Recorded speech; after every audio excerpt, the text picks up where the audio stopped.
মনসা পুজোর দিন সকালবেলা আমরা সবাই মিলে গেছিলাম মিমির বাড়িতে, কারণ প্রতি বছর মিমির বাড়িতে খুব বড় করে মায়ের পুজো হয়। প্রতি বছরের মতো এই বছরে মায়ের রূপ এতটাই সুন্দর লাগছিল যে কোনোভাবে চোখ ফেরানো যাচ্ছিল না। আর আমার মায়েরও ছিল সকাল থেকে এখানেই উপোস। আসলে আগে আমাদের বাড়িতেও মায়ের পুজো হতো, কিছু কারণবশত সেটা বন্ধ হয়ে যায়। আমার মাও চেষ্টা করে প্রতি বছর যাতে নিয়মটা রক্ষা করা যায়। আমার মামা বাড়ির প্রায় সবাইকে এখানে দেখা যাবে, যেমন মামা, দিদা, মানি, ভাই, মনা, সবাই আমরা একসাথেই ছিলাম। আর মনসা পুজো তো অনেকটা সময় ধরেই হয়, তাই আমরা কিছুক্ষণ পুজো দেখেই ওপরে চলে এসেছিলাম খেতে। আর ওপরে যে খাওয়া দাওয়ার জায়গাটা হয়েছিল, প্যান্ডেলটা এতটাই সুন্দর লাগছিল, তাই মিমি আর সবার জন্যই আমি ভিডিওতে ক্যাপচার করে রাখলাম। আজকের খাওয়া দাওয়া নিয়ে আলাদা করে সত্যি কিছু বলার নেই, কারণ ঠাকুরের প্রসাদ দারুণ হয়েছিল খেতে। আমি এই জিনিসটা সবসময় লক্ষ্য করি, ঠাকুরের নামে যদি কিছু বানানো হয় সেটার টেস্ট কিন্তু অনেক গুণ বেশি বেড়ে যায়। এরপর আমরা নিচে চলে এসেছিলাম কিছু ফটোজ অ্যান্ড ভিডিওস ক্লিক করার জন্য। আর এখনো কিন্তু ঠাকুরের যজ্ঞ হয়নি, একটু পরেই সেটা শুরু হবে।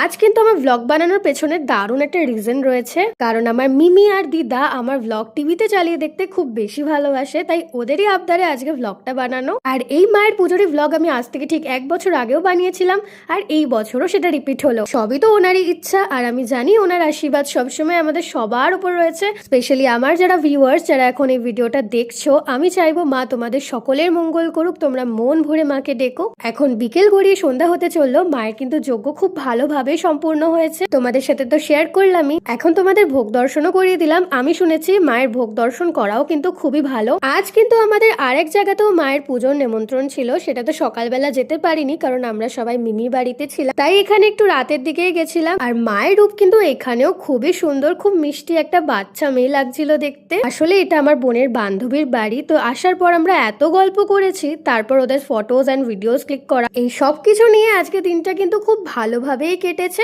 রাত কিন্তু বেশ অনেকটাই হয়ে গেছিল, আর আমরা পৌঁছেছিলামও অনেকটাই দেরিতে সেখানে। তার উপর থেকে তো ফটোস ক্লিক করা, গল্প করতে গিয়ে সময় কখন কেটে গেছে দুজনেই বুঝতে পারিনি। আসলে দুই বন্ধু অনেকদিন পর একসাথে হলে যা হয় আর কি। সো আজকে মিনি ব্লগটা আমি এখানে এন্ড করছি, দেখা হচ্ছে নতুন কোনো ব্লগে। আর আজকে ভিডিওটা ভালো লাগলে অবশ্যই ফলো করে দিও। Bye bye.